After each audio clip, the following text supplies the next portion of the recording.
Hi everyone, and welcome to the 99th episode of Bread for Soul Convos with me, Sir LSG.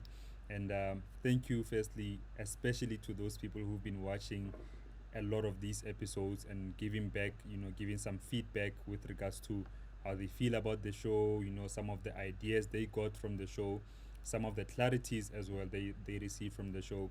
And it's also like because of really amazing guests that I've been blessed to have on the show. And one of these guests is somebody who actually was really at the beginning of this kind of platform for me specifically because I tried this idea 2 years ago and it was okay. It was okay, but it didn't really pick up, and here we are again, 99th episode. I'm glad to be hosting Alton Miller. How are you, sir?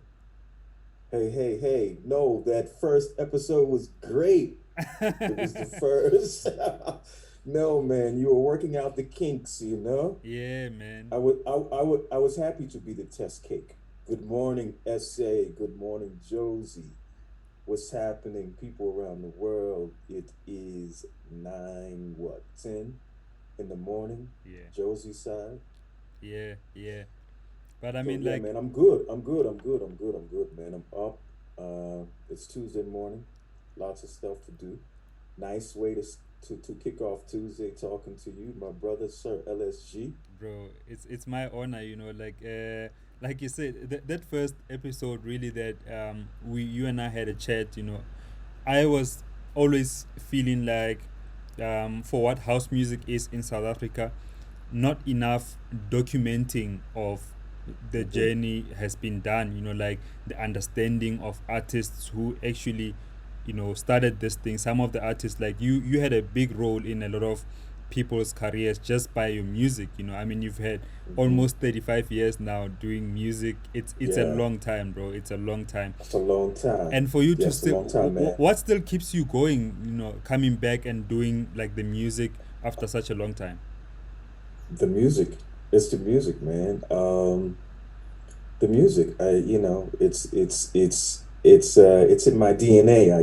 It's embedded in my it's embedded in everything that I do. It is the backdrop of everything that I do on a day-to-day basis. Yeah, I mean it's the music. It's uh, hearing new things, meeting new people, meeting new artists, Mm, listening to different genres. Uh, and that journey never ends. Never, yeah. never, never, never, never, never. I'm always listening, always got my third ear open, my third eye. I'm seeing things, listening to things. Mm, So yeah, it's that. I mean, that's what keeps me coming back, man. It's the joy is in the process. When I sit down to make music, um, the joy is in the process, man. It's a beautiful thing to subconsciously conceive something and then sit down and be able to get it out mm, and create it, bring it to the masses. You mm, know, mm. some people may enjoy it, some people may not, but for me, it's that's the most beautiful thing about music, and it unites. It calms, it heals, it rejuvenates, it resonates. Mm, So, you know, mm. music is the answer, man. It is, bro. And Sure.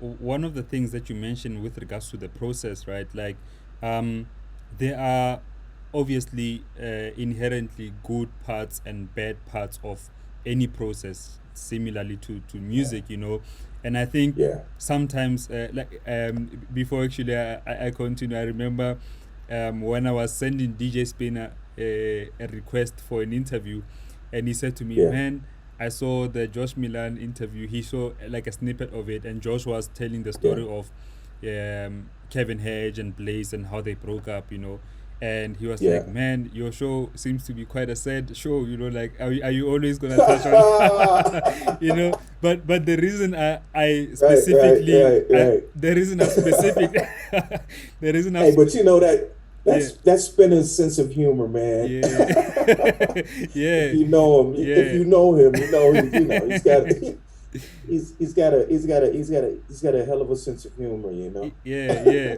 And I was saying, I can imagine. the reason I would specifically ask those kind of questions is just to make other people understand their own issues, their own adversities. You know, like when you're going Yeah, through yeah, difficult times and you might be feeling like, damn, things are not working out for me. mm, But when you hear that yeah, actually more people have went through the very same thing that you might be going through, right, but I want to right, start really with your highs. If you were to look back, you know, for such a long career and still going on, right. but if you were to look at some of your highest moments where this really, really felt good, it might always feel good, but like the apex of those feelings, what were some of those moments for you? Uh, Probably. Um, I can remember vividly, and I just remembered we were talking about how long I've been at this. I actually, man, I did a remix, man. It was my first remix. It was my first time in the studio. It was the first time I'd ever done anything. Very big high for me. I did a remix, man, for Kevin Saunderson of Inner City. Yeah. I was we're probably talking 86, 87. Mm. That's a long time ago. Yeah. I mean, I was only 3 or 4 years, I mean 3 years out of high school. So that was a big high for me. Mm. And then I went on to be able to learn about production, and then I was a PA for Kevin at what's the name? What's the label? Oh my God, man. What's the label, man? Big Fun, Yes. Good Life, Yes. Inner City. Okay, you know. KMS Records. KMS. Another highlight, as I study percussion, I'm an avid fan of all things drum, and drums and Afro-Cuban to Africa, to West Africa, to the Congo, to back to Haiti and the whole diaspora. So one of another big highlight for me was being able to perform live on stage with Aretha Franklin. Man, I did a tour with Aretha Franklin as a supporting percussionist for Damn. dance crew. Damn. Um, Another highlight was opening the Music Institute in 1988. Mm.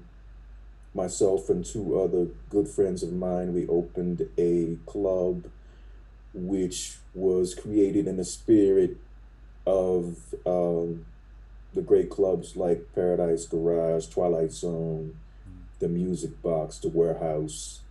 So that was another highlight. Mm. Um, and I probably would have to say all of my tours to Japan are always a highlight. Yeah. Are always. I mean, because when I go to Japan, I get to play like 5, 6, sometimes 10 hours, and I just can cover the gamut of, just of everything that I love dearly. When it comes to music, I mean, different genres, different eras, Mm. different tempos, different styles of music. Mm. So I love going to Japan. That's always a highlight for me. Bro, like I always You hear know what I so many mean? good things about Japan too, but like Yeah, what is it really yeah. about the Japanese market and music market directly, specifically, like what is it about that market? Well, I think it starts with the culture.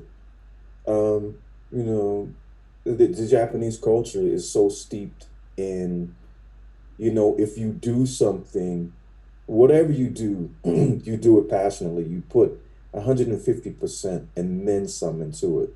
Mm. I mean, everything. If it's food, if it's fashion, if it's making swords, if it's fishing, if it's, being an artist. I mean, it's just this endless and effortless um, uh, passion Mm. in the way things are done, in the respect of art Mm. and everything that you do. And when I say art, because we're specifically talking about music. Yeah. Um, so that's where it starts. So the culture is when I go to Japan, it's funny because when I go, I'm overwhelmed because every record store is like a shrine Yeah. almost, in the sense that if you're looking for something, they'll have it. If they don't have it, they'll tell you where to get it. Mm. And then they're so respectful and courteous, and they tell you about the music, and then they go beyond. If you're looking for something special, I mean, it's just you can find it. I Mm. found some things that I've been looking for 20 years in Japan. Yeah. You know what I mean? Yeah. So it's just the fact that like I said, it's the passion and the drive Mm. and the respect, the respect for the art and the music, man. That's where it starts in everything, Mm. in sound systems and clubbing, just the respect level is just off the Richter scale. Yeah. It's amazing. Yeah. And then coming, I was living in Brussels, man, and I was hanging out with Bodhisattva a lot, and I had always, we were always and we were speaking about South Africa a lot and what was going on, Mm. and we're talking about 2005, 2006, and he was in contact with Black Coffee a lot. Mm. So that was a highlight for me to finally be able to come and see what was happening, especially to be on the continent Mm. and play for my people. Yeah, man. And we'll talk about, So like, let's say, because I wanna. that goes up in the list of highlights. As a Yes. matter of fact, to be able to come and you know see firsthand Mm. the spirit and the essence and the beauty of Black people in regards to music and dance and spirit and communing. You know Mm. what I mean? Because Mm. Africa is where it starts. Yeah, man. You know what I mean? Yeah. Musically, for all types of music. So Yeah. um, that in itself was, yeah, that's got to be like top five for Yeah. sure. I have to Yeah. ask you though, like, specifically about South Africa. Um, Mm. what before you came to SA, what were some of the things you were hearing about the country? That obviously you eventually came in 2011 and you experienced some of those, but what did you hear about it?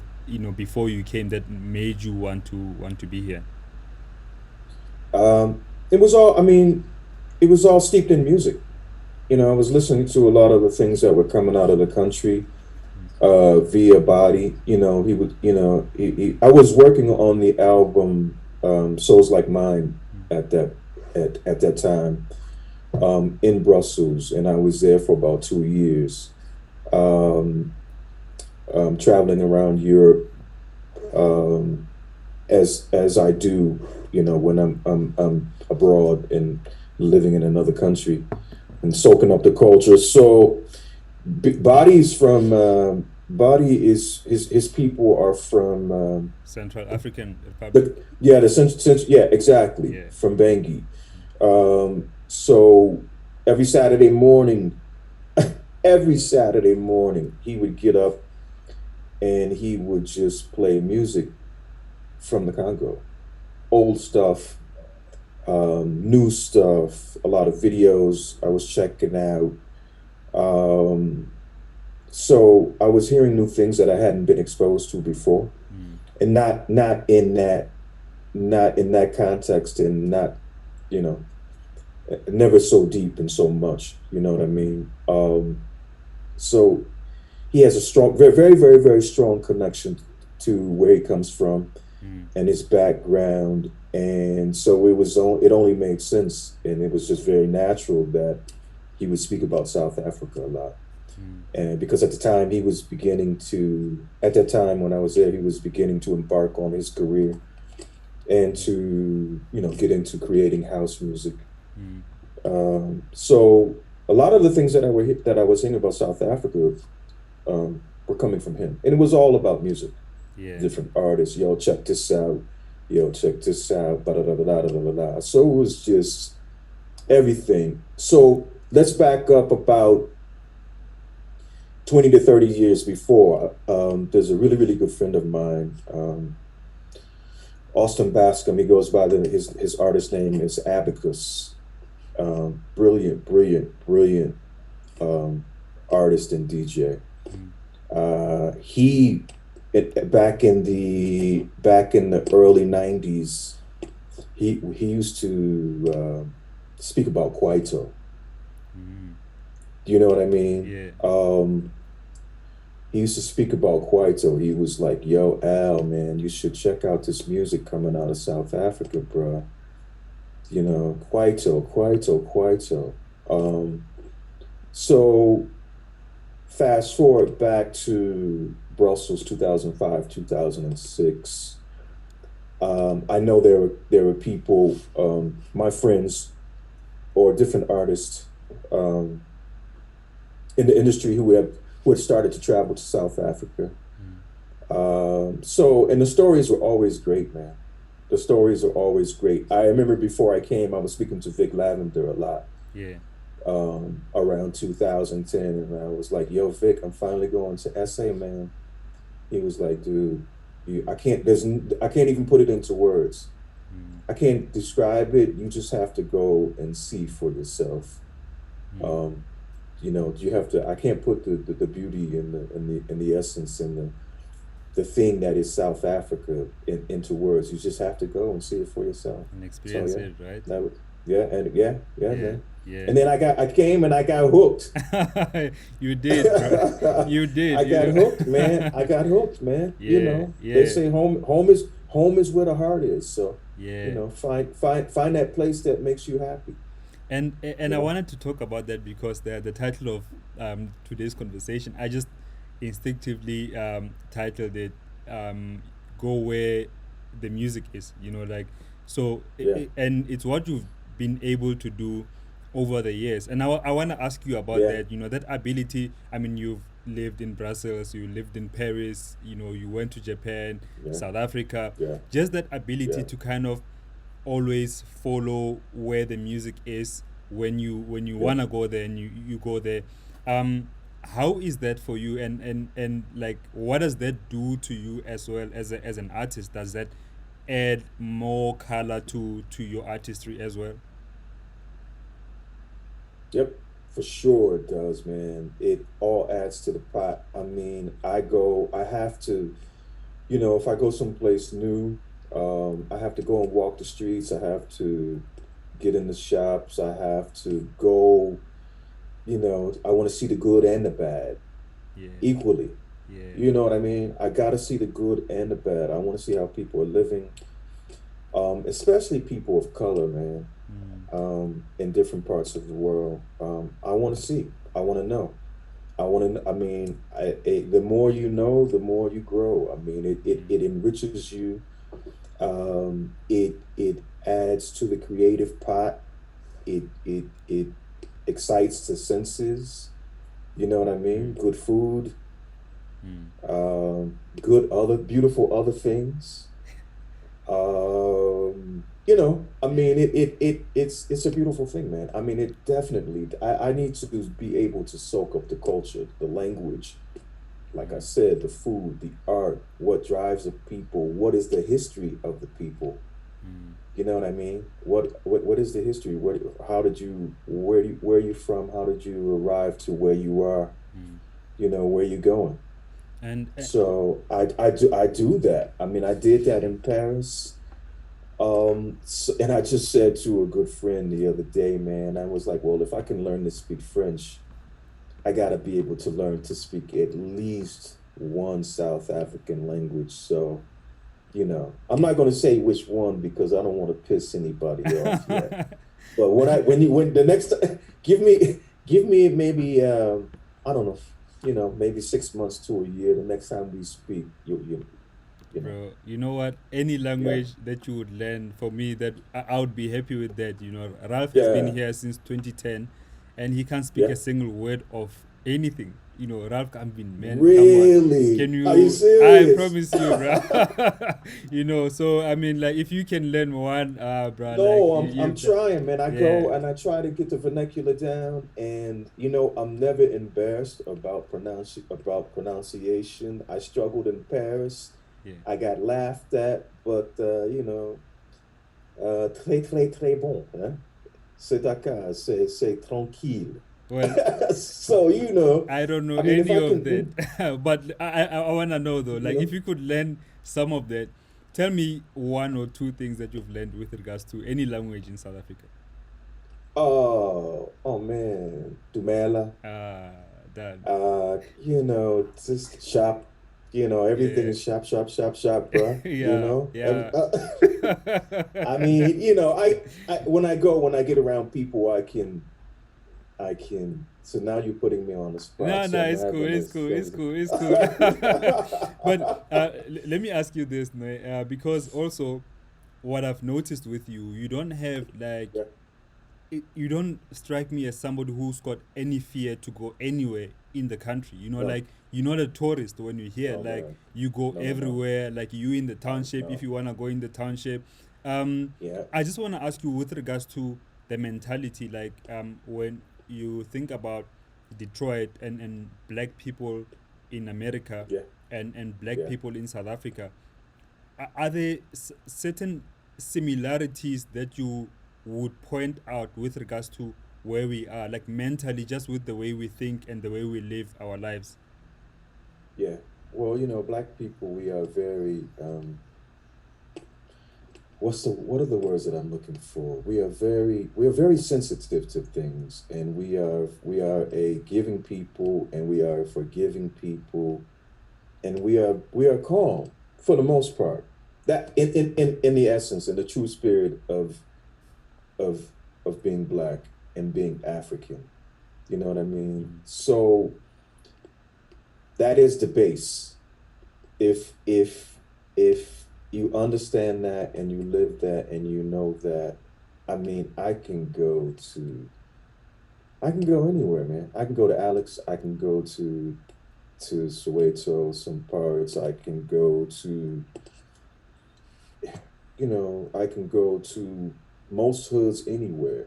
Mm. Brussels, Paris, da da da da da da da da da, because I don't know, man. It's kind of hard to describe that thing that is dominant in people of color. You know what I mean? Mm. It is that God given something. Mm. You know what I mean? Without getting too deep and making Yeah. it a dissertation. So there are some similarities for sure, Mm. for sure, for sure, for sure. I mean, take me to the Kasi, man. Yeah. Because I know I'm going to get some good food I mean, I know I'm going to find things that I can't find in Santon. Mm. Mm. You know what I mean? I Bruh, know I'm like the going to last time, experience. I'm the other time you were telling me I, you went to Kwamai Mai, I was like, this guy went to Kwamai Mai. You know, like you were like, yeah, bruh, the man. food was dope there. Yeah, yeah. Oh man, come on, man. I mean, I know that certain things and certain feelings that are going to come about when you go certain places and you experience different ways that people live and get down and survive and do their thing on a day-to-day basis. Mm. So, I mean, and Santon and Alex are world apart. They're worlds apart. Mm. Mm. Mm. So I mean, and coming from Detroit, definitely that I mean, coming from Detroit, man, the D will give you that thing, man. Mm. You know what I mean? It will give you that. I mean, yeah, so yeah, there is a sense of fearlessness when I travel. And a lot of times, I travel alone. Yeah, You know yeah, what I mean? I can yeah. remember I can remember having to, you know, I'm in a country like Japan and I have to get to some place, man, and I have to get there on time. And I have to make sure that I don't make a mistake and get off at the wrong stop. If I'm taking the bullet train, because somebody is waiting on me to pick me up at a certain time, and because you can get from the top of Japan to the bottom and on the Shinkansen in like 4 or 5 hours. Mm. So, if in that I've learned to really pay attention, Mm. to grasp, to, you know, that third eye. It's that third eye. You know what I mean? So to pick up things very, very quick. You know what I mean? Mm. Because sometimes things may go awry. You Yeah. know what I mean? Yeah. It might get a little rough. Yeah. So, and coming from I mean, I didn't come from the hood, but I saw some things growing up. I experienced some things Yeah. for sure. And I mean, I yeah, mean, it's Detroit, man. I'm Black interested to people. know if you've had any kind of experience where things have gotten rough with you here in South Oh, Africa. in Jersey? Yeah. Oh yeah, for sure. Yeah, yeah, yeah, yeah. For sure, man. Yeah, 2015, no, 2014. I got hijacked. I was, Damn. um, I got hijacked. It was not a good experience. Yeah. You know what I mean? But Mm. I lived to tell the story, and I lived to Yeah. Um, so I mean, it happened. I mean, I felt, and when it happened, when it was over, I was like, wow, I'm truly South African now. I got Oh damn. that is my real visa. uh, That bruh, like, and I that think was I that think was I how remember that that. that was how I obtained a visa, a true South African visa. Bruh, I think I Getting remember that. Like hijacked, you were with man. we were with Neo and I I can't was with remember. Nail, man. Yeah. I was with Nail about 4 or 5 in the morning, coming from a gig in Soweto.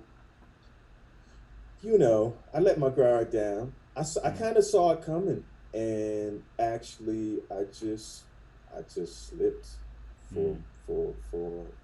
and it was just it.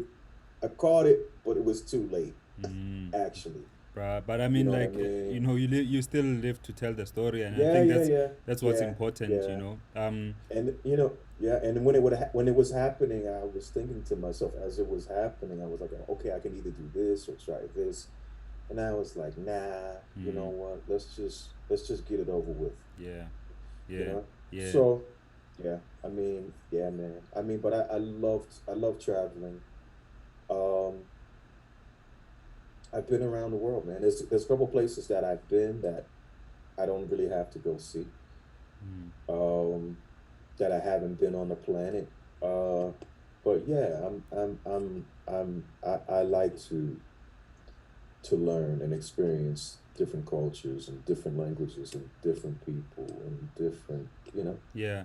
And I think that yeah, that on its own, man, that on its own, sorry to cut you off. I feel like yeah, it's success on its own. Sometimes um we look at success, generally people look at success as having this amount of money, like and right, having this right. amount of popularity. And I remember in our Mm-hmm. conversation that we had in 2018, and you once told me about how you feel like about having done this for such a long time, and you would see Mm-hmm. other people Mm-hmm. who came much later from you would receive so Yeah, much popularity or whatever the case may right, be, right, right, monetary success, right, and how right. you kind of that doesn't phase you, um Yeah. what is it though in your mind that also still gives you that affirmation that what you are doing is successful, you know what I mean, like without feeling inferior by seeing other people doing financially better than you or otherwise. Giving back to the community, man. Now, that is my focus, and it's what I want to do, and it's what I'm doing more of.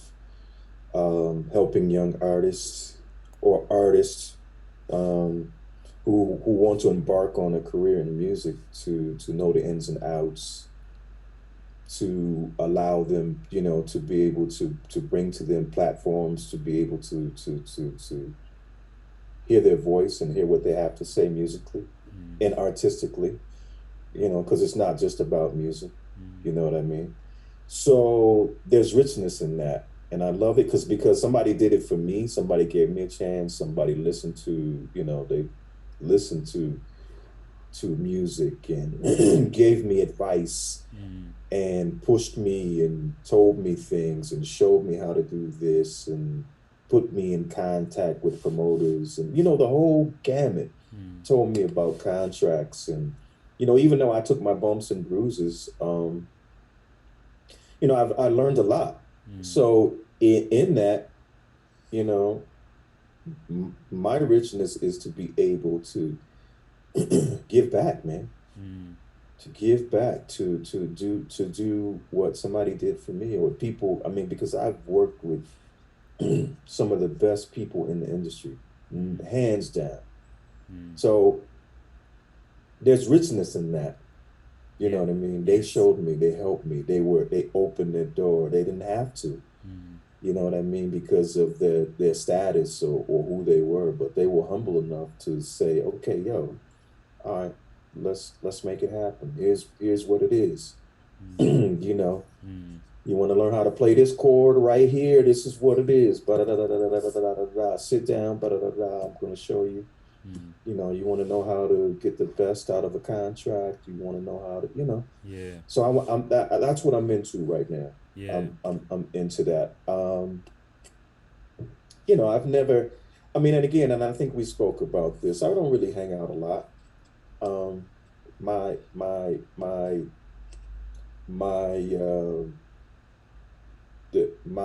how can I put it? My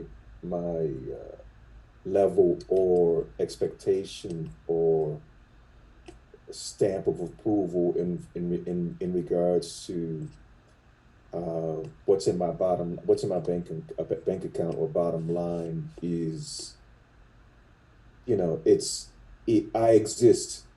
I exist comfortably. Mm. You know what I mean? Mm. I don't equate that with the next man's gifts or Mm. status Mm. or where he is in life. So Mm. I do what I do, and it works for me. Mm. I'm able to live a good life. You Mm. know what I mean? Mm. Based on what I've done, and so, and like I said, like we said before in 2018, I've never gotten into equating my career or where I am to another artist. You know Yeah. what I mean? Because Yeah. everybody's journey is different, man. Mm. Mm. You know what I That mean? is so true. Everybody's time is different. Everybody's story is different. Mm. Mm. That's the word I'm looking for. Yeah. Everybody's story is different, man. I got a Mm. different story. I see things, I hear things, I taste things differently from the next man. So that's where it starts. You Yeah. know what I mean? Yeah. So yeah, man, I am finding the joy and the richness and the beauty in being able to and the beauty in being able to give back to aspiring artists and people in the community, Yeah. Yeah. near and far. Right. You know what I It's mean? powerful, bro. Like, So and it's wisdom it's too. very powerful, man. It's very powerful. Like, I know It's myself. Like, wisdom. I mean, yeah. for Yeah. sure, man. Yeah. I have a lot to share and a lot of wisdom. Right. I've seen a lot in the industry. I've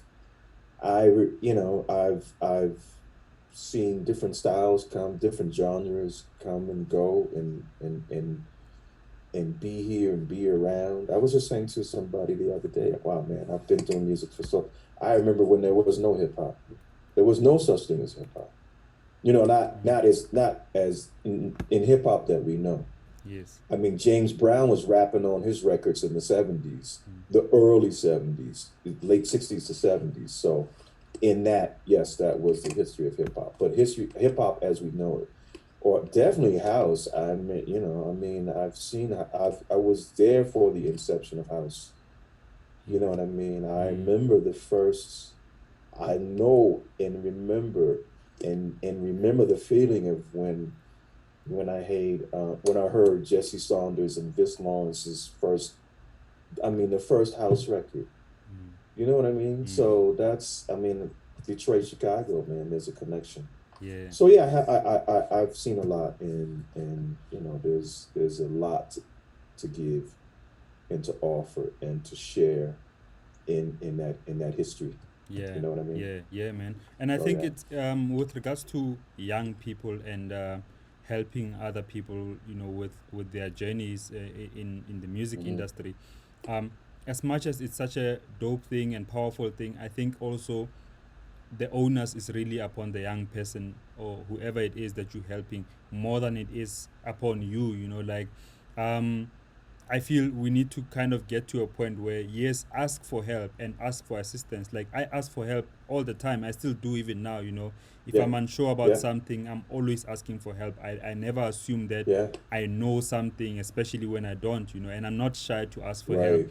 And Right. but when you're asking for help, also you need to be have done the homework yourself. You don't just come Yeah. No to ask doubt. for help without any kind of anything concrete that you have done yourself, that you Yeah. have failed. True. You know what I mean? Like, it's one thing when I come to you and I say, man, I'm failing to get this mix right. Like, I've really tried to Right. do this.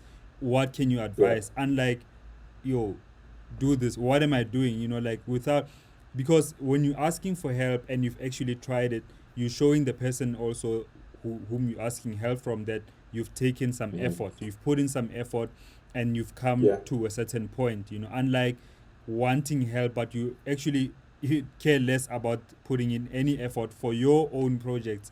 It doesn't work Right. that way. um you Yeah. talk about influences and other people, especially in your earlier days. Tell us about Hmm.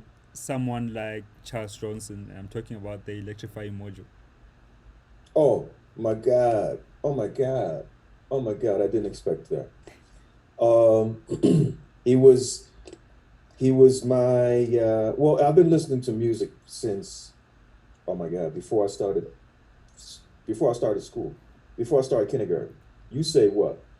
Kindergarten is like not even first grade. I'm talking about kindergarten, Yeah, it's crash. like that first day of school ever. So even before that, man, I think I've been listening to music before I could speak. You know what I mean? I just gravitated to the radio, Mm. and you know, in my middle school years, from the age of let's say Damn, man, I think. the electrifying mojo was hey man, it was a school for me. It was like it was a music school. Mm. I mean, he played everything, punk, jazz, um, funk, rock, heavy, heavy, into Parliament Funkadelic, into Prince, into Kraftwerk. I mean, just in his presentation, it was like a show.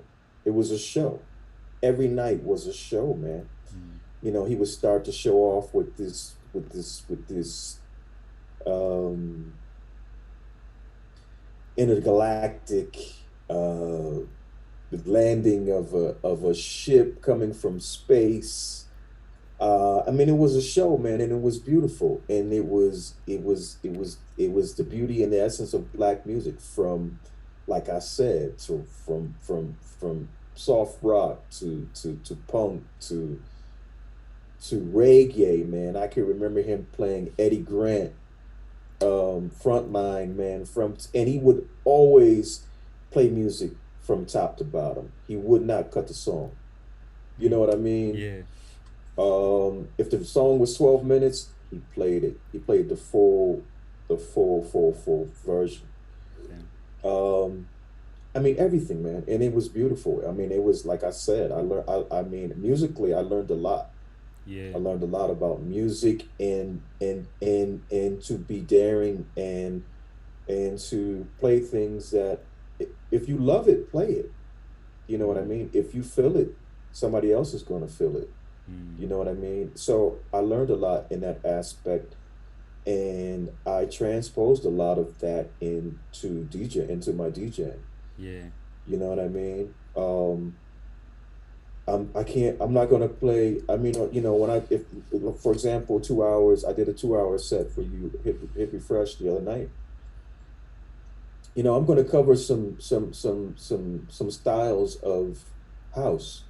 Mm. You know, from from from the Afro side to the more tech side to um, everything that resonates with me musically, Mm. but all in the same context. So in that from electrifying mojo, I've kind of honed and shaped um, my application to producing and DJing. Mm. Mm. In essence, he was very, very, very influencing, Yeah. or influential, I should say, in Yeah. regards to how I hear and see music. You know what I mean? Yeah. Yeah. So yeah, Super. he was a pivotal. He was very pivotal, man. Mm. I mean, very, very just it was a pivotal time and moment um for about for about 7 to 8 years, maybe 10 years Mm. straight every night. Yeah. You know what I mean? Yeah. So yeah, And I've yeah, always man. felt like having people like that on radio stations, people who are Mm-hmm. first music connoisseurs, if I may put it like that, like when you have Mm-hmm. Mm-hmm. those kind of people in good shows, in good radio stations, the ripple Yeah, effect of it is that people actually grow up listening to this. Like you've got something like, right. if I mention Kaya FM, Kaya FM, for someone Yeah, like Greg Maloka, who's really like a music lover. He collects so much music, and he's the head of the station. He yeah, might not necessarily be the yeah, person doing the compiling, but having someone like that, the station right. has an identity, a music Yeah. identity, which lacks in many stations. and Mm-hmm. and when you have that in an important station like Kaya, what that in turn happens is that it also gives hope to those musicians, those kids who want to sound different, who want to do other thing other than what's Yeah, popular in man. the mainstream, because Right. there's space definitely for that, and I really love Right. those kind of that's why I always wanna push that it's very important for us to have more people from the underground in good positions Yeah, in the man. media Yeah. spaces. That on its own Right. really grows the underground as a whole. Yeah. um Bro, there's so much that I want to Yeah. touch on, but Yeah, man. I'm keep. I mean, electrifying. Electrifying Mojo, man. Yeah. He never went out. You never saw him. A lot. I mean, half the world still doesn't even know what he looks like. Yeah, more than half the population of Detroit still doesn't know what he looks like. So it's like, where's this guy coming from? When you say having somebody from the underground, and I also have to say, I mean, I really, really think that if it wasn't for him, there would be no techno. Mm. There would be no Kevin Saunderson, Ron Atkins, Derek May. I mean, because he this guy was just on from another planet. He, like you said, he influenced young kids. He showed them that that you know music is limitless and boundless and ever expanding, and you can say your voice, you can say what you want musically. Mm. You should. You should be. That's what music is all about. It is an artistic expression of your life, what you see on a day-to-day basis, the essence of you. So, speak it, live it. Mm. And that was the beauty of Electrifying Mojo, man. I mean, I learned so much from him and other DJs, that I had the pleasure of listening to, like Larry Levan, Mm. Ron Hardy, Chicago Music Box, man. Yeah. Hey, that's a whole nother topic in itself. Yeah. Um, so yeah, my education, my introduction, I would have to say my education musically was from the radio, for sure, Yeah. for sure, man, Yeah. for sure. I want to talk about like Yeah, and we had in Detroit as well. WJZZ was our jazz station. Yeah. Oh my God. I'm sorry, say that again. No, no, no, no, no. I wanted you to let you finish first before I cut you off. Oh, I'm just, speaking about other stations, man. I mean, and I always say that I grew up in an era for music that was just amazing, man. And I will argue with anybody till, any day about growing up in the 70s, music in the 70s, man. Yeah. Amazing. Just amazing, amazing, amazing, amazing music, man. Sure. Especially for black music. Well, all music, you know what I mean? Mm. Because even rock was funky back then in the 70s. Yeah. You know what I mean? There was a lot of fusion going on. Jazz funk, jazz rock, Mm. I mean funk rock, the early inset R&B became disco by the mid 70s. R&B is basically just, I mean, disco was just basically danceable R&B. That's all it Yeah. was. Yeah. You know Yeah. what I mean? Yeah. Basically, songs, vocals, verse, chorus, ba da da da, Yeah. with a 4/4 backbeat. Yeah. That became disco. Disco became house. Mm. So um, yeah, man, radio. I love radio here in South Africa. It was Yeah. one of the first things that when I came, my first trip, 2011, man, when I got off the plane and I came out of Ortampo, man, Kaya FM, to be able to hear house. I don't know what song it was specifically, but to be able to hear house like at 10 o'clock in the morning, in regular rotation, I was like, wow, wow, Mm. this is too dope. This is the way it should be. Yeah. Unfortunately in America right now, radio has become this big, big, big, huge, huge, huge, you know, you're gonna hear the same song 20, 30 times a day, man. Mm. It's horrible. Yeah. Yeah. And And you're never gonna and you won't hear house unless somebody's maybe doing it's unless somebody's doing maybe a 30 or 30 minute to an hour mix on the radio. yeah. You know what I mean? Yeah. That's not good enough. Mm, yeah, it You know definitely what I mean? isn't. And I want to talk just about that before, um, uh, just in closing, talking about South Africa specifically, about Yeah. house music here.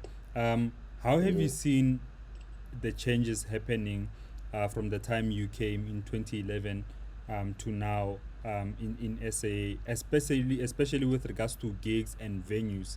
Uh, what are Hmm. some of the things that you've seen happening and specifically in SA? Um, there was this when I came in 2011. Um, all the obviously was new to me, but I didn't know what you haven't experienced, you don't know. Yeah, So it was all good, all beautiful.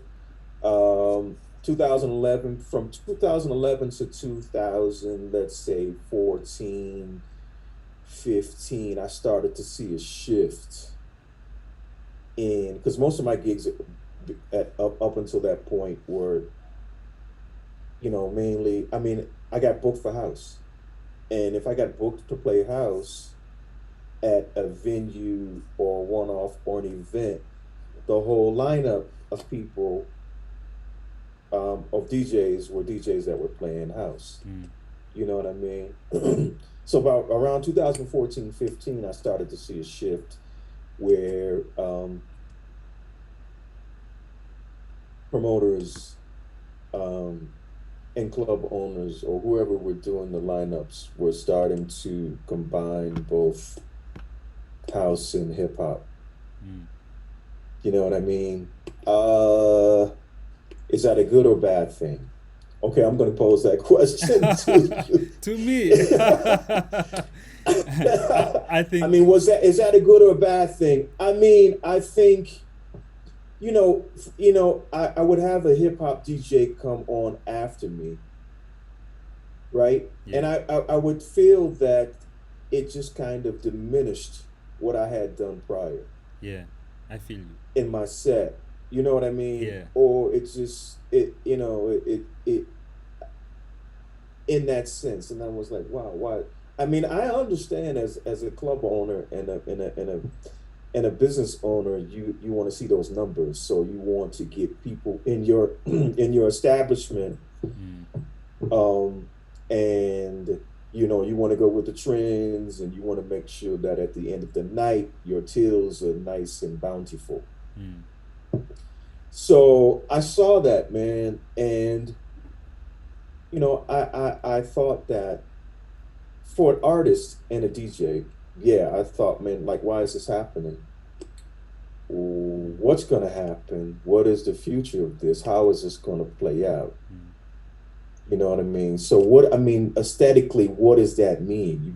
You have a hip hop DJ coming on to play. I mean, is this the radio? It's not the radio. Yeah. This is what are you pushing, in fact? Yeah.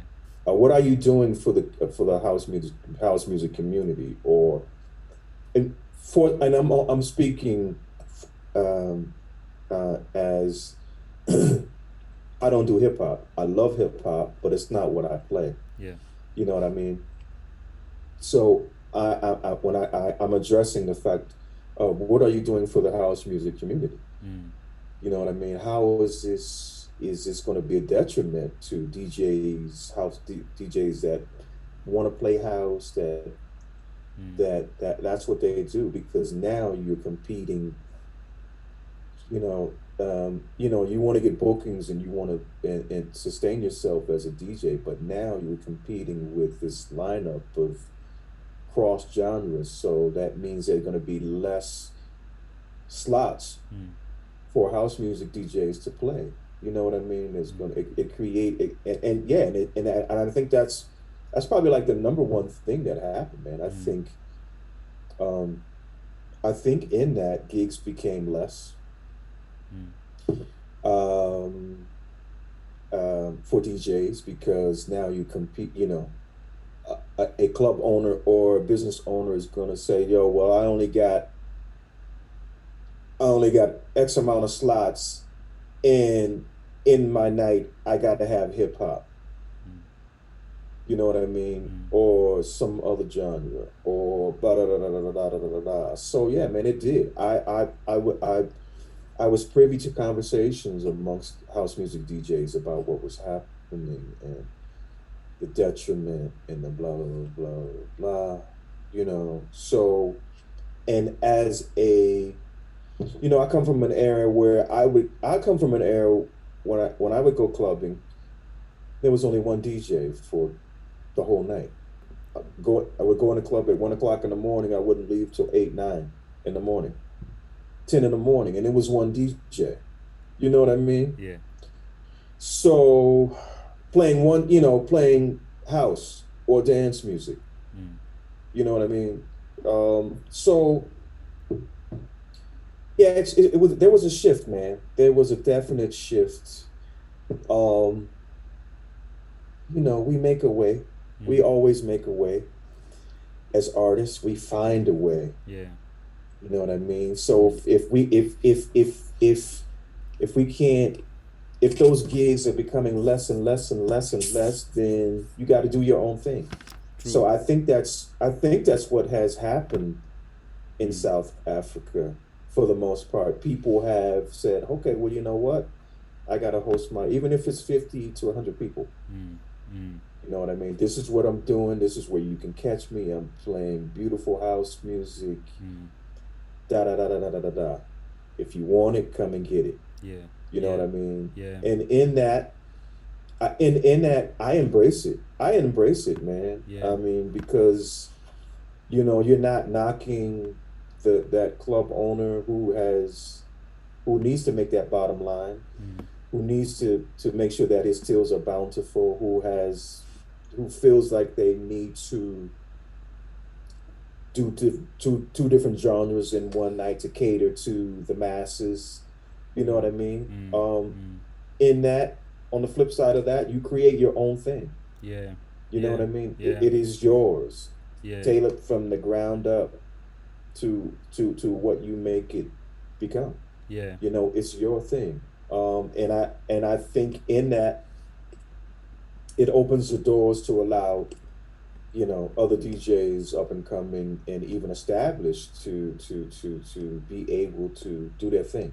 Mm. You know, I Mm. embrace it, man. I see that happening a lot in South Africa. You know, it's small venues, Yeah.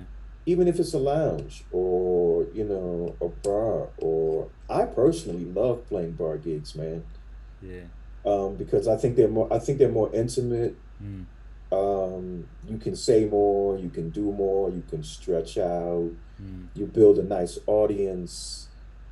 You know, there's a lot you can test things. You Mm. can, you know, you can, especially if you got a nice tight sound system. Yeah. You know what I mean? I've played gigs with in wow, man, I played a gig in Japan, man. Had to be about 20 people. I had to crawl into the DJ booth, like the smallest club. I mean, and it was still considered a club. I had to Yeah. crawl into the DJ booth. And the dance floor only accommodated maybe like 20 to 30 people. Oh damn. And it was a club. Yeah. They had more sound in the space than anything. And it was dope, dope, dope, dope. I played from like maybe 11 to 7 in the morning. Damn. Yeah. Dope. You know, Yeah. so in that, you know, you create your own thing, man. Yeah. And you allow, you know, you open up, you give you establish or create platforms for people, other DJs to be able to come and do their thing. Yeah. And it grows. And people find, and if it's good, people are gonna find out about it and they're gonna talk about it and they're gonna want to come and check it out. True. You know True. what I mean? I Yeah. mean, that's how any beautiful thing happens or starts. Yeah. So yeah, I saw the shift, and it could have went very bad, and but I don't think it has. You No. know, we I just don't you think it find a did. you know, we find a way, and you keep pushing and keep going. Yeah. Bro, You know what I and the thing mean? that you mentioned as well, just about creating own things, like Yeah. yes, you'll get a booking at a venue, like Hmm. whether it's a mixed kind of lineup. It's not always the best night, Yeah. as compared to having a specialized house music event, where like you've got just house music and people are there for house music, like it's a different Hmm. feel Hmm. altogether. So I think Hmm. both systems can exist, can coexist at the same time for different reasons too, like you mentioned. Right. So because also, like, when you think about venues, if anything is not bringing them enough capital, Yeah, man. it becomes unsustainable for them to continue that Right. thing, Right. just closing this thing, with regards to nightclubs. You once owned a nightclub, Hmm. but like, what's crazy about it, in '88, right? Yeah, man. You and your friends opened up the music institute, but you guys were only Hmm. 21 years old. You must have been I crazy. was 22, man. You were 20. We 22. started. We found a building. I was probably. I turned 20. I turned 22 that month. We opened up on May 28th. I turned 22 on the 18th. Yeah. 22, man. 22. Very young. Very young. To I mean, we. I mean, built walls, built bathrooms, built the DJ booth. I mean, painted, sanded floors, drywall. You name it. We did it. Put together the sound system. Did the marketing. Did the the whole business side of it. I mean, at 22, man, Bruh. it wasn't all pretty. It wasn't all pretty. Yeah. It was definitely wasn't all pretty, but we Yeah. did it. Yeah, We you did did it. it. We did it. We Who did who it. are some of the people that you guys booked? Well, I mean, think back then I mean, there was really no such thing as booking as we know booking. Yeah. You know what I mean? We had a lot of famous DJs in Detroit that played there. Uh, Little Lewis played there Yeah. at one point. Red Alert. I don't know if Red Alert played there, but he came and hung out. We had a lot of celebs in the booth, man, from different walks of life, from different genres of music. The dance theater of Harlem, the Mm. professional dance theater of Harlem. When they were in town performing, they would come through. Yeah. Um, Depeche Mode came through. Basketball. I mean, sports celebs. Not a lot. I mean, don't think that the club was just full of celebs. We're just talking about when you ask me who played there. I'm just kind of running through the Yeah. gamut. Yeah. Yeah. But um, a guy called Gerald, I think, played there. Some people from London, mostly people in the industry. Mm. You know what I mean? But a few people. I mean, some people from Detroit. Not a lot of people because back then we were still in the belief that the Friday night residents were the Friday night residents, and the Saturday night residents were the Mm. Saturday night residents. So Yeah. we really didn't play with that too much. Yeah. Yeah. You know what I mean? Yeah. Because it was like a family. Mm. On Friday night, you know what you were coming to get and to listen to and to dance to. On Saturday night was the same thing. Yeah. Cool. So I mean, and it was a family, man. It was membership. It was private. You had to be a member to get in. No alcohol. We operated from about 11 until the last person left in the wee hours of the morning, 7, 8, 9 in the morning. Yeah, man. Right. Yeah, Yeah. 2022. He was a juice bar, right? Like, and It was a it straight juice bar, man. it's so much Straight like juice if you bar. were to think about it, I'm like, this thing is not gonna work in South Africa. No alcohol at a gig, you No, know. I think it would work. You think so? Uh, we thought it wouldn't work in Detroit. Oh. I mean, we did it. We did it because there was nothing else like that in Detroit. Hmm. Um, there had been nothing else like that prior. I mean, in the early 80s, there was a place called La Umo, that and Ken Collier was a DJ Hmm. that catered to a quote unquote nightlife. Young kids wanting to hang out. Beautiful sound system, but it was over at 2.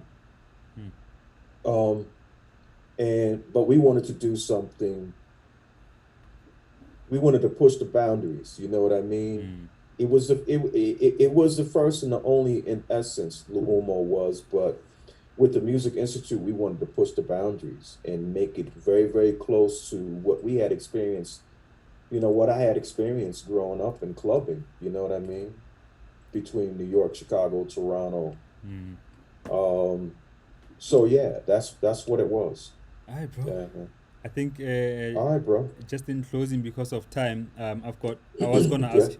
I was gonna ask you about your hair because when you came here, you were as smooth as me, and now, you are that Uncle Bay there. So But the Malume Bay. yeah, Malume That's a Bay. South. That's a South African word that I Malume Bay. Shop shop fetty fetty. Dude, the Malume Bay. Sure. Tell me, bro. No, I mean, I started growing this in South Africa around 2014, Yeah, 2014, 15. yeah, Yeah, yeah, yeah. yeah, But man. let me not ask you about hair. Let us know what are you working on. What's next coming up from Alton Miller? Oh man, I'm so happy, man. Things are popping. I've created a label uh with my dude Sapang Satipa. I met him in Lesotho at a gig. He's a DJ and a producer as well.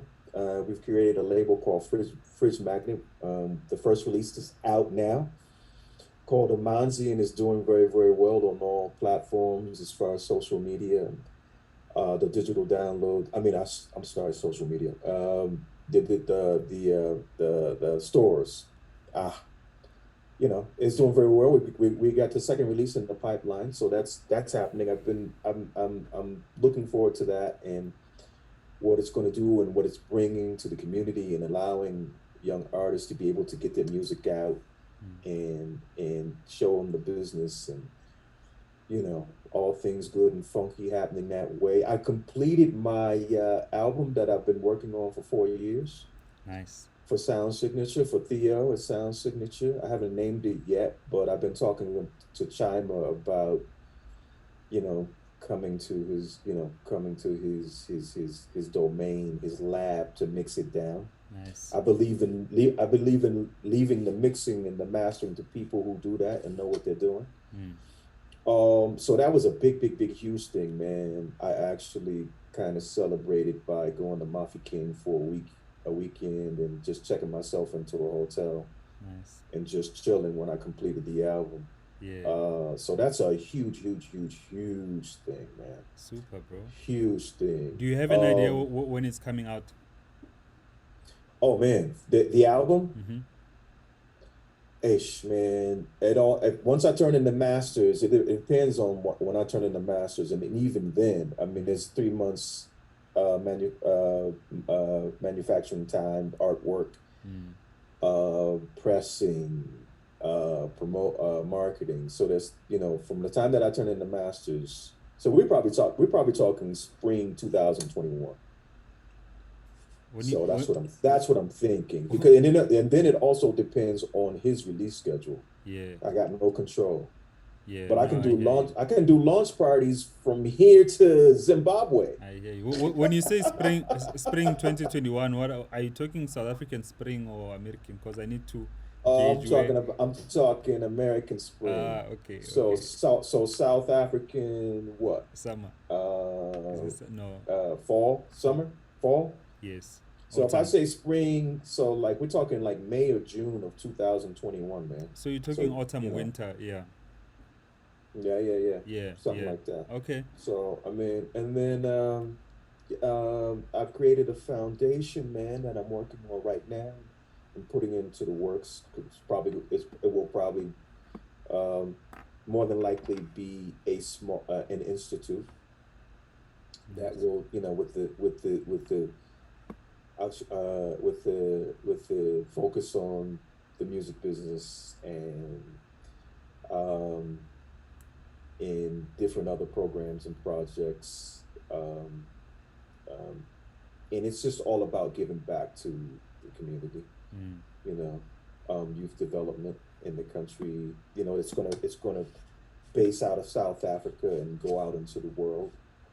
You know what I mean? Yeah, In regards to giving back to youth in disenfranchised communities and marginalized in the rural areas of, yeah, not only here in South Africa, but other countries in Africa.